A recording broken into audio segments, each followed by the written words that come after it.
Aviation has always demanded focus. In the cockpit, distraction can have immediate consequences.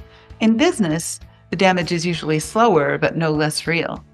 Emails, texts, social media, client calls, operational problems, new ideas constantly compete for an entrepreneur's attention. Over time, this affects leadership, decision making, relationships, and trust. My guest today is James Walker, a former U.S. Air Force C-130 loadmaster and entrepreneur who now coaches aviation professionals, especially fathers, on becoming more focused, more present, and more intentional. We talk about why being busy is not the same as being productive, and how to build a business around the life you actually want, and one simple habit that can help you stop reacting and start choosing. Let's jump into the conversation with James. I had to laugh at your URL, boring coaching. Tell me about that. That's Yeah, boring coaching. It started with before I got into business completely. And I was originally going to buy like boring companies, car washes, landscaping companies, power washing. And I didn't go that route. So I just kept the LLC as Boring Holdings. And I said, why don't I just make a whole brand around boring itself and now boring coaching? Because really, I don't do anything special in my coaching. And I teach actually things that make life kind of boring in general. So the fundamentals. Yeah, you can't beat that. That's cool. That's right. Right, exactly.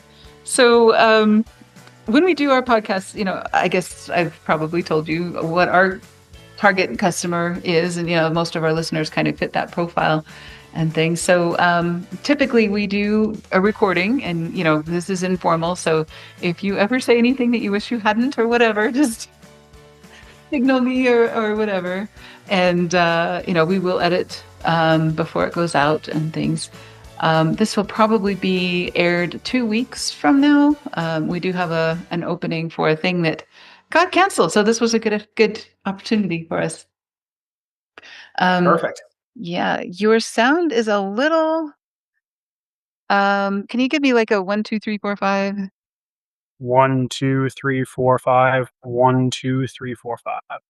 Okay. Yeah, it's a little bit on the fuzzy side. I don't know if your microphone is clean or covered or anything else, or How about that? give me a 1, 2, 3, 4, 5 again. 1, 2, 3, 4, 5. 1, 2, 3, Much 4, 5. better. Much better. Much better. You're hitting the yellow every time, so that's perfect. That's what we're after.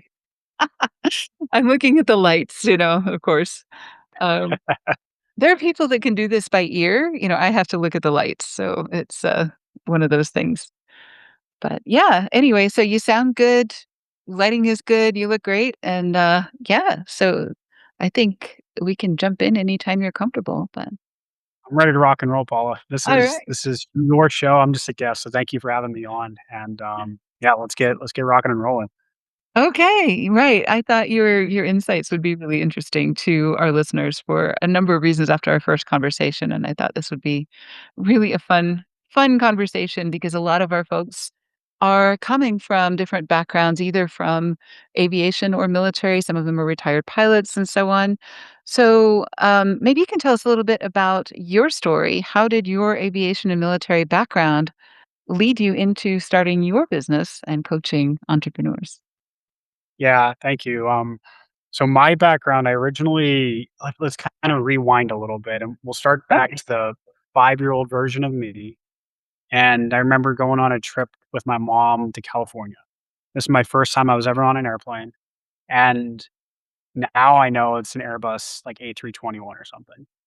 But I remember going on the airplane, and then after we landed, the flight attendant actually was like, "Would you like to come up to the cockpit?" Seeing all the buttons and everything, I just lit up like a little kid. And I knew that I wanted to be in aviation. So pretty much my dream after that was to be a pilot. Now we can fast forward a little bit. So lots of the dream as a little kid wanting to be a pilot. And then as I got into high school, I actually had some money. I worked for myself, and I found that I wanted to go to flight school, but I couldn't afford it. So what did I start doing? I started cutting grass. I put all the equipment in the back of a Nissan Altima. It was a 2005, nothing special. but the lawnmower, the trimmers, everything, all in the back of the car. So that's how I started making my money, and I just saved and saved and saved till finally I was able to take my first intro flight. Or I took my first intro flight and I was hooked after that. So I started flying pretty much immediately, and then I was 17 at the time. But what was interesting about that, being the naive 17-year-old self that I was like, "Oh, I can get through flight school pretty quick." And I ended up running out of money. I failed my first check ride actually too. So I failed my first check ride, had to go back a year later. So work, work, work some more, and then finally went back and passed my check ride. I will never forget the VOR needle to a VOR station again. So that was my mistake on my check ride. And then after that, I still wanted to be a pilot. I just didn't, again, want to pay for flight school or college. So I decided to join the Air Force. Military ran in my family. My dad was in the Army. His dad was in the military, in the Air Force actually as well. And I said, okay, I'm going to join. So 19 years old, get on the bus to go to Lackland Air Force Base, right? And had a great time in the military. I got to live in Italy for 2 years. My first job was to work on air traffic control radar. And Mm. then I came back to the States, did a little bit more of that. But then I realized I wanted to fly as a crew member. So I actually transferred to the reserves and then became a C-130 loadmaster. Did that, loved that, got to go all over the world, have some wild experiences. It was like riding a roller coaster every single time. And so I got to live Mhm. my dream, got my wings, and that's my full aviation background. So once I got out of the military, I decided to do another landscaping business because I didn't know what I wanted to do after the military, right? I actually had decided not to be a pilot either because I worked with a lot of pilots. They all flew for like Delta, American, United. I said, I don't want to go that path anymore. So me being me, I said, why not just go back to what my roots were in lawn care landscape? Did that Yeah, for you've already another been 3 years. successful with that, so yeah, why not? Right? Exactly. So did that, and I said, this is fun, but I don't want to do this in South Mississippi anymore. It's too hot. It's too humid. I was sweating too much. So I sold everything and moved to Austin, Texas. Right. You're Still didn't not really doing know the what I wanted Altima to do. anymore, you have a pickup truck or something, right? Yeah, we've upgraded a little bit since then. Gotcha, okay. I was gonna say, my mind is still stuck on how did you get a lawnmower into an Altima, but that's, another story. You have a nice little bungee cord with it that Oh, holds the great. trunk on. But Gotcha. Okay. so that's about the 50,000 foot view of how I got to about a year and a half ago. And then Okay. after I got to Austin, I worked a little bit just in sales, but I still wasn't doing what I wanted to do. I felt like this need, but I didn't know exactly what I wanted to do. I knew it was going to be business again. Yeah. So I decided to travel for a little while. I did about a year of traveling, went to Asia, went to Europe, and really just found myself, found what I wanted to do as James Walker, Mhm. what things really brought me to life. I found that I was really good at helping people. I really liked working with men. And I said, okay, why don't I just go into men's coaching? We'll try that out for a little while. I said, this is great, especially in the ways that I was helping different people with cutting down their phone and screen time, social media use, all that good stuff. But then I said, how do I get back into aviation? So I kind of did like a little 180, pivoted a little bit. And then that's what brought me where I'm at today of working with aviation professionals. But now I have a very specific niche of fathers within aviation as well, of Mm, helping them be more present at home so that they can have the business, have the family, still fly, and not be mhm, completely overwhelmed. So, Paul, that's my 50,000 foot view of my story. mhm. And every time I tell it, it just gives me a little bit of chills of where I'm at right now with it. And how far you come from that little kid, yeah. Oh, that's great. No, one of the interesting things about the aviation industry is the backstory for everybody that got into it, because nobody trips and falls. Well, I guess it's possible to trip and fall into aviation, but the people that are here because they love it, not because it's easy or not because it happened to them accidentally. Usually it takes a lot of effort to get in and then to stay in, despite setbacks and other crazy things. So one of your hallmarks, I guess, of your coaching business is distraction, dealing with focus. One of the superpowers of an entrepreneur is the ability to focus. So, what are some of the common signs that distraction has become a business problem?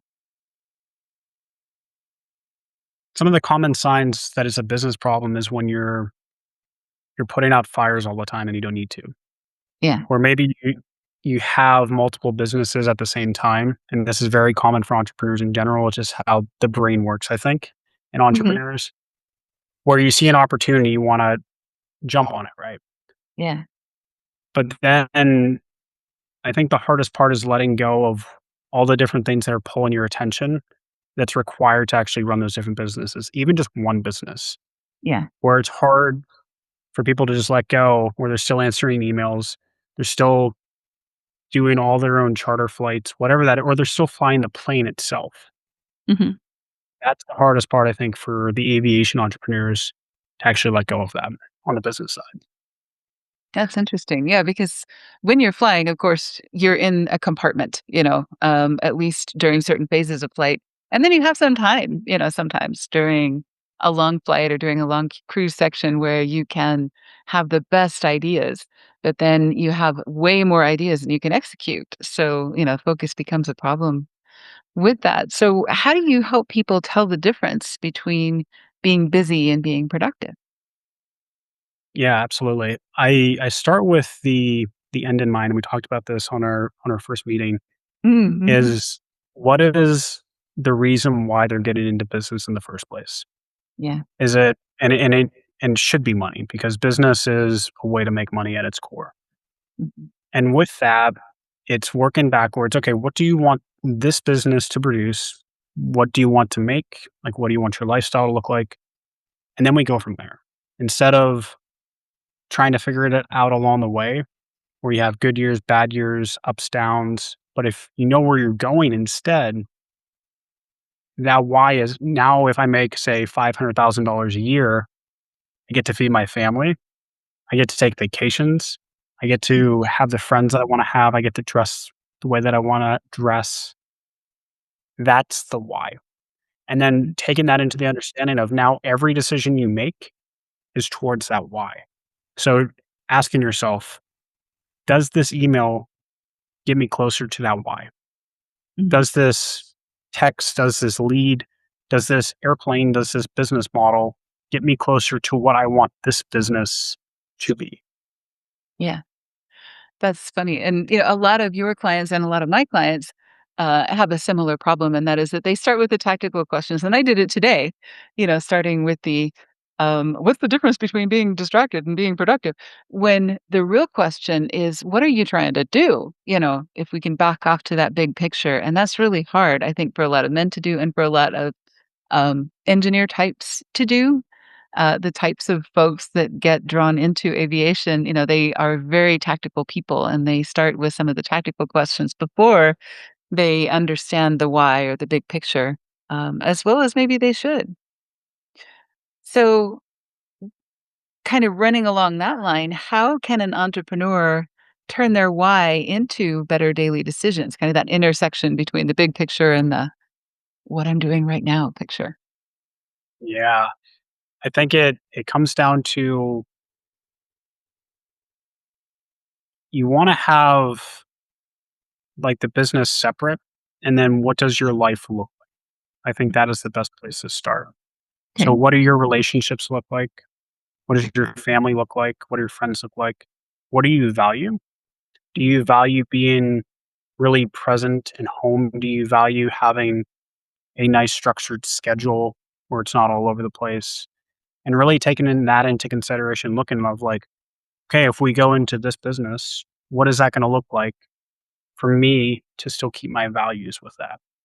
Yeah. Because I think we're in the culture right now where we have the hustle, hustle, hustle, build, build, build, build. But if you don't know why you're building, you're kind of just rebuilding a foundation over and over and over again. The concrete's not setting correctly, and Mhm. it's then you go down the road, 10 years go by, your family's starting to struggle, your friends are struggling, you're struggling, but you're still trying to build something that you don't really know it's not building in concurrence with you. Yeah. Yeah.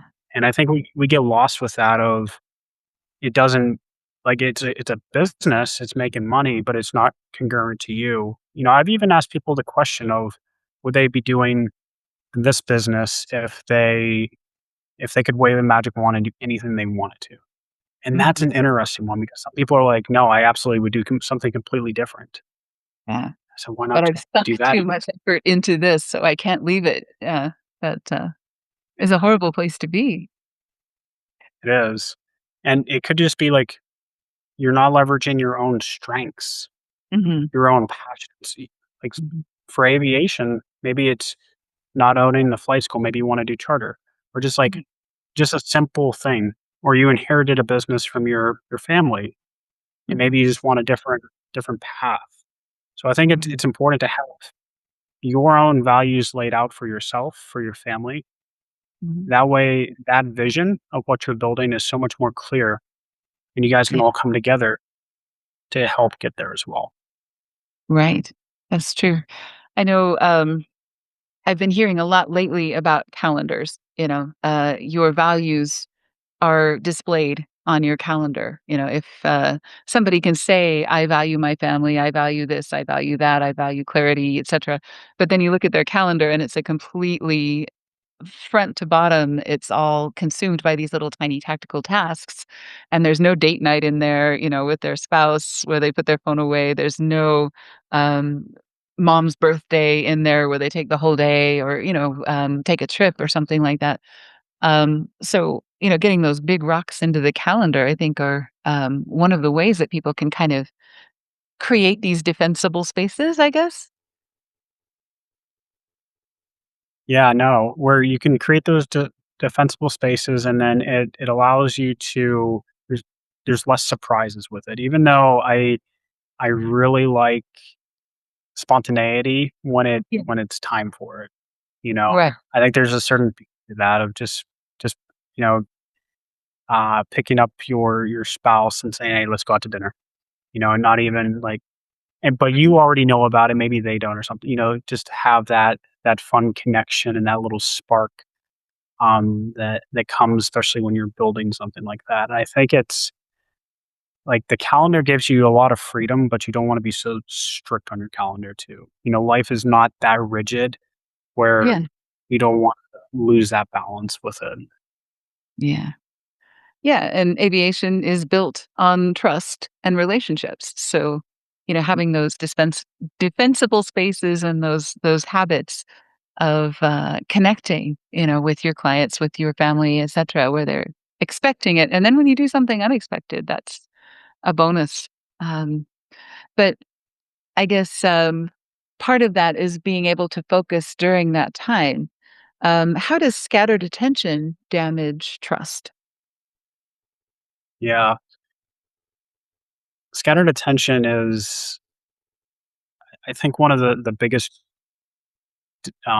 drivers away from trust right now.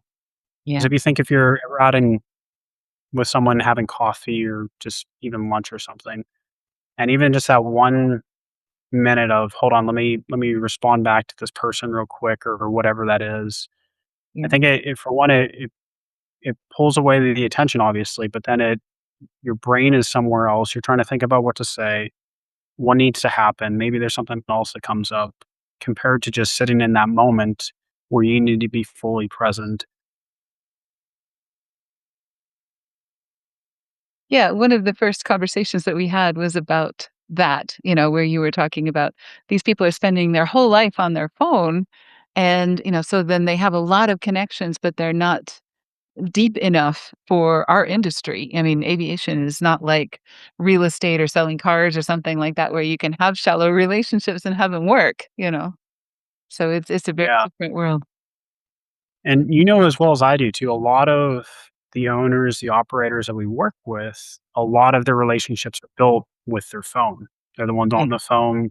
Maybe they don't have a LinkedIn presence or a social media presence, but they're the ones that are on the phone. A boss I used to work for, he was our director of operations, and he was constantly on the phone. He was very good at getting things done, but that was just he was just always like something, something, something, something, something. And Mhm. when you're constantly just responding to something that's coming up that second, then everything else is still being neglected at the end of the day. And that phone sits right in the front pocket, for a lot of people, Yeah, just right there. it does, or else it's on the table, when you're, Yep. talking with someone and, just its presence detracts sometimes from the moment, knowing that you could be interrupted at any moment. But it's so powerful to be able to put it away and focus. Yeah, And and that's why I decided to bring that as a foundation too in what I do.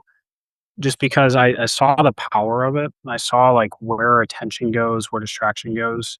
And if you can just change your relationship with it, you mm, change that little task. Now that turns into a bigger thing of, okay, for the business, do I need to do this? Do I need to say yes to the business and no to a date night? yeah, And that's what it comes to, right? Is those kinds of decisions where hopefully you're not having to choose between both and you know the right decision at the end of the day because now you have grounded relationships around all of that in your life. right, right, exactly. And it's better to say no than to try and do both and do them badly, to one or the other. Right. Um, and I think the concept of attention being currency has become a lot more of a thing lately. Tim Wu wrote The Attention Merchants, a book, about this very thing. Just what we do in marketing, what my company does is tries to get your attention and tries to get your attention for a particular product or service or person and to build those relationships by attracting your attention and by earning your attention. And I think we're kind of on opposite ends of that economy of, we need to teach people to defend their own attention and their own energy versus when to get it from someone else and to be able to earn it and use it properly. If someone is giving you your attention, then, you owe it to them to put your phone away. And so that's a, Absolutely. yeah, interesting paradox that we have of being on both ends of that spectrum. So is there a practical weekly habit that you could recommend for an aviation entrepreneur to help them focus better or to spend their attention more wisely? Yeah. I would say for focusing your attention wisely, a tool that I love Mm, is the 1 minute rule. So every time you're about to go start a task, just take 1 minute and just pause for a second. And that minute's going to feel really long because maybe you haven't done it before, but it gives you that chance to think, do I need to do this? What am I doing? Am I jumping from email to text to marketing to LinkedIn to operations to invoicing? And it gives you just that 1 minute to just sit there and say, do I need to do this? Can I give this to someone else? Can an outside agency help me do this? mhm, So I would do that for every task. And then after you're done, just sit for another 1 minute and just reflect on that. Reflect on, okay, what went well with this? What happened? Not picking up your phone, not going to an email, but just sitting for that 1 minute. Now, what does that do when that compounds over time? Now you're giving yourself your choice how to respond versus reacting to every single thing. That's mm, actually a tool that I use for the phone side of everything too. Every time you pick up your phone, set yeah. a 1 minute timer. Oh, Whether that's checking a text, an email, anytime you touch your phone, there's a 1 minute timer. And it just lets you just come back to that moment and just sit and be with your own thoughts. And some of the most like creative thoughts I've had has been just sitting in that 1 minute of just silence for yourself. mhm. That is brilliant. And that could be also combined with, there was an idea from Tim Ferriss that stuck with me from the 4-minute or 4-hour work week, which is the most ridiculous title on a book ever. But it was a great book. And one of the really great concepts from it was if you are about to do a task, consider could I eliminate, automate, or delegate this? And if you could do any one of those things, then, is this something that I'm doing all the time? And if so, if you can get rid of it, then you'll be that much more productive. And, it was really hard for me when I first started working with a team, because I was a solopreneur for so long. And then I brought some people on, and then um, being able to be a good team player and being able to delegate well is a skill that I had to develop over the course of a couple of years, and I'm still working on that one because I like to do everything myself. And a lot of, I think, aviation entrepreneurs love what they do and they get into a business because they love it so much, but then it consumes them and they end up doing every little thing about it, even the ancillary things. But Yeah, where it consumes them and then it takes just more and more of them to run the business, and then the business is them, mhm, essentially. I love that you were able to start delegating everything as well, because that's usually the hardest part of entrepreneurs is the delegation, the letting go. And then the other part that comes with that is not picking up more things to just mm, fill that gray space. yeah, And just in okay, I have a couple hours and I don't have to do anything. Right here, right now, in this moment is just perfect. There's nothing to change about it, and just enjoy that. And I think that's another skill to learn is how to just be bored and be still. And that's, what I've had to learn. And that's honestly what coaching has taught me, because coaching isn't a very high tempo business.